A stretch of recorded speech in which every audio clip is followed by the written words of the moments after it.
We've got a feature race doubleheader at Happy Valley on Wednesday night. The Hong Kong Exchanges Challenge Cup and the Beijing Clubhouse Anniversary Cup as well, on the back of a Group 2 doubleheader from Sha Tin on the weekend. We'll look back on that in due course. Well, very warm welcome to the show, though. I'm Andrew Lejeune, joined in the studio by our former analyst Paul Lally and race caller Brett Davis as well. Brett, it's a good turnout at Happy Valley Wednesday night, I think. I think it'll be gradually building as well as we go week by week, Andrew, with the warmer weather certainly arriving back in Hong Kong, and we'll be in for a big night on Wednesday evening at the Valley. Particularly the beer garden will be full swing. Carnival continues. And I thought, I mean, the Valley's always a tricky program to find a winner or two. And this is no exception, this meeting. There's some strong races, there's some weak races, but they're all difficult. I think you can find a chance or two in most of them. There's a few scratchings come out, and there've been winning chances as well, Paul. We'll get to those in a second. We've got some nice jackpots as well, I think. Yeah, there's two jackpots, 1.5 million in the triple trio and 700,000 in the 6-up win bonus. A couple of good ones there. And interesting here, there's not one first starter throughout the whole card. Normally we've had first starters right through for as long as I can remember, actually, but this meeting... You've seen them all before. You've seen them all. Should make it easy, shouldn't it? Yeah. Well, it should do. All right. Yes. All right, we've got plenty to get through, so we'll launch straight into the action, looking back on the weekend first with Ed Sadler in our racing review. It was all business as usual for the champion of Hong Kong racing, Beauty Generation, as John Moore's Masterminder continued his perfect season in taking out the Group 2 Chairman's Trophy with a minimum of fuss.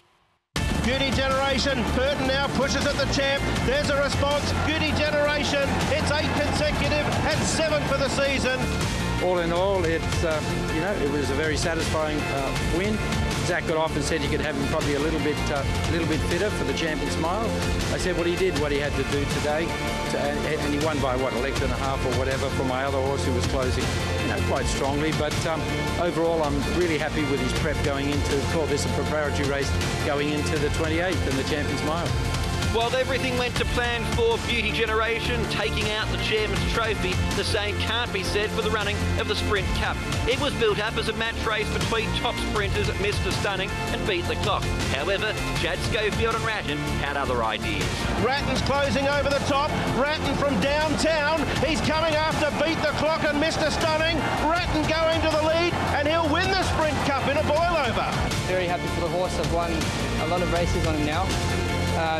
I've ridden him right from Class 4 to today, and for him to beat the two champion sprinters in Hong Kong today was it's a great feeling, and well done to Richard and his team. Richard planned very well to drop the horse back to a sprinting trip and put the blinkers on him. He kept him extremely fresh for today, and full credit to him and his team. Ratton will now take his chance in the Group 1 Chairman's Sprint Prize on Champions Day, where he will come up against Beat the Clock and Mr Stunning at level weights, whilst also meeting international opposition. Further Champions Day clues were on show later on in the day.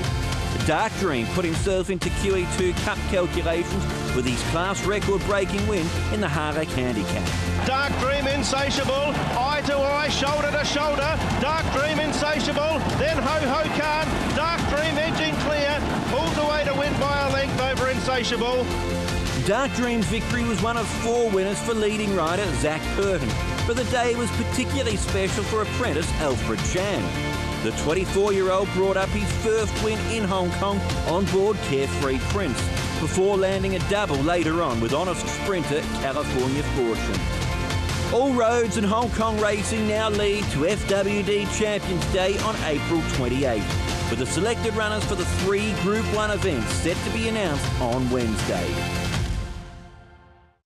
Yeah, it's available all the news at Happy Valley on Wednesday nights. Maybe starting with Beauty Generation, brilliant again. Eagle Way was fantastic, and Pakistan Star, better run from him too. Yeah, no, I didn't pot him here on Racing to Win, but I was concerned about him capturing some of his better form, and it was great to see him run well. Beauty Generation. It was interesting, John Moore mentioned about Zach Burton suggesting of the headwind going down the back stretch and so forth, and obviously there was some quick times, but yeah, he was faultless again.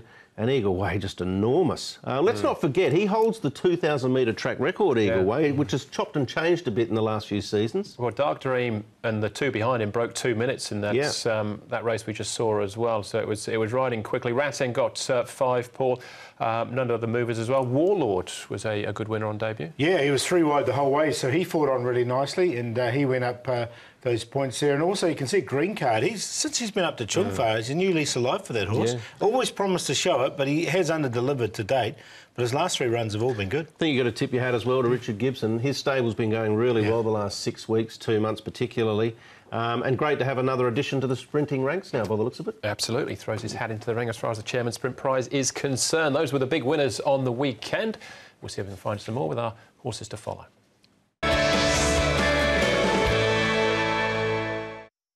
All right, what do we got from the weekend, Paul? Yeah, I'm going to go for one, a horse called Fortunate Runner. Now, he was wide the whole way, and you can see he was the widest as they turned in for home. And look, he stayed on really nicely, I thought. This was over 1,400 metres.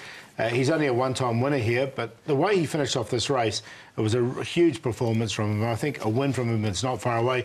He was entitled to give it in. There was a real lightweight horse in front there in Carefree Prince with Alfred Chan, so congratulations to him as well. But look, the way he stayed on, Guy Dragon hit the line nicely as well. But to finish third, I thought was an enormous effort from this horse. Yeah, he certainly did well there, but well done to Alfred. That was his first winner, followed up with a double. Number of first starters, Brett, you found one that had been off the track for a while? Yeah, over a year champions prior, but he had trialled well going in, trained by Frankie Law. We mentioned on Racing to Win that he'd had 4 months where he just sort of disappeared from the track. I don't know whether he left the country and went and spelled somewhere or just was put out for some adjustment time.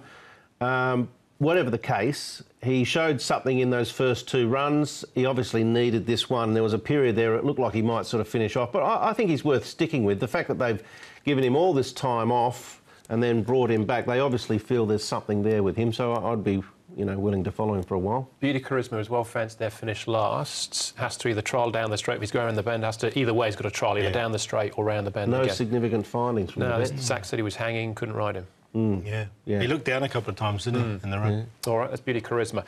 For me, winning Endeavour in the last event here, down on the inside there. His name was Glastonbury Song, even when he was trained in Ireland by Gerlines. You can just see Regan Bayless looking over his shoulder. He's trying to get out and get into some racing rooms. He's just trapped in on the inside, but he just misses his spot. The judge, actually, you said to me, Paul, this is a good run from the judge, as well at massive odds. You can just see him now. He's got nowhere to go and just gets carried back through the field. Super ride from Zach Purton on Noble Steed as well. Hands and heels to the line, bless you, and gets up there right on the shadows of the post. Yes. Keep an eye on the judge when he goes back to Happy Valley, I think, after that run as well. I often see the judge at the Valley. I've got a feeling I might get a mention from the judge later on. All right, so the stewards' reports. Fantastic, Fabio. Victor Wong got a couple of days and 15,000. And Alfred Chan, well, he got a double. He also got 2 days as well for California Fortune, which was one of those winners beating Full of Beauty, breaking his unbeaten run. Gets the 2-day suspension there, but otherwise a good day for Alfred. I think that brings us up to date. We launch into Wednesday's programme then at Happy Valley, and this is the horses that won't be going round. Carry to Win, I thought a winning chance. Cheerful Jet, not without a chance in race number 4. No More, though, race 1, number 7, and race 3. And Holy Unicorn would have been a big chance in race number 6 as well, now replaced by Enjoy Life. Keith Young will be in the saddle there. And Epic out of the last, who also made it into my numbers. Not anymore. Flying Quest takes his place. Chad Schofield in the saddle. So there's the scratchings out of Wednesday night's programme, which is meeting number 62 of the season. We're back on the A course as well for 8 races. The 2 feature races, 4 and 5, a Class 3 and a Class 4. We kick off with a Class 5, though, over the 1,000 metres with just 8 going round. Triumphant Lord drops into Class 5 for the first time. Course and distance for the first time. Show Mission, a 2-time course and distance winner. Whistle Up, runner-up over this trip at Chartin. Last time out behind Massive Move. Got Corval on, the 9-year-old, who's a 2-time winner at Happy Valley, but both of those wins have been over the 1,200 metres. 8th in the first, then Brett. And where's the speed? Well, according to the map, it's from Triumphant Lord, who's drawn barrier 9. Victor Wong gets the drop in class. 3 starts ago, he did spring out of the gates from gate 9 at Chartin, and there have been signs of pace from him.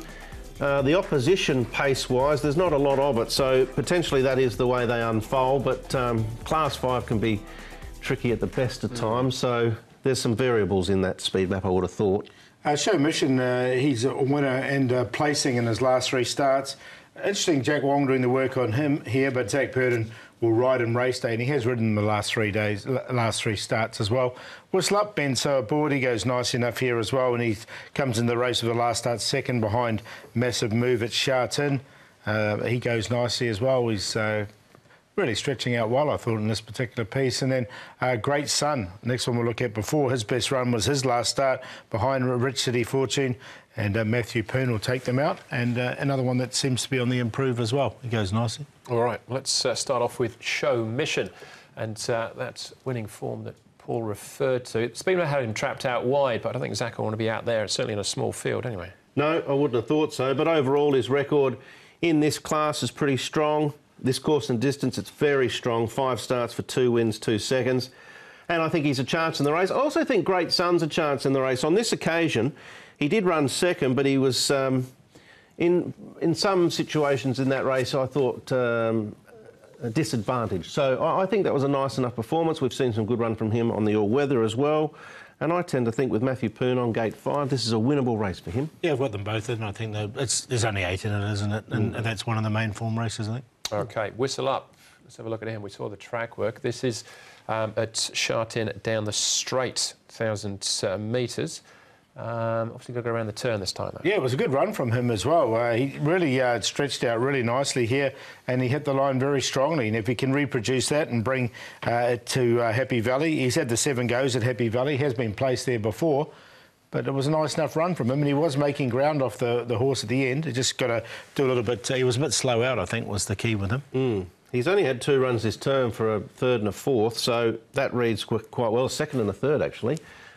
He has a horse, or he is a horse that does possess some pace, depending on the mood he's in. Right, OK, that's Whistle Up. Double, the last one that we'll take a check. We're going back 2 starts for him because he was down the field on the all-weather last time. So, again, this is over the 1,000 metres, but down the straight at Sha Tin.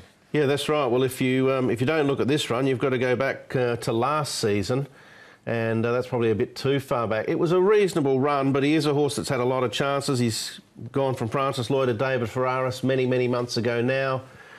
Another one that can possess a little bit of pace. This was not a bad run, but it doesn't happen all the time for him. Yeah, he's finished last his last couple of starts at Happy Valley, so I'm happy to watch him go around. Yeah.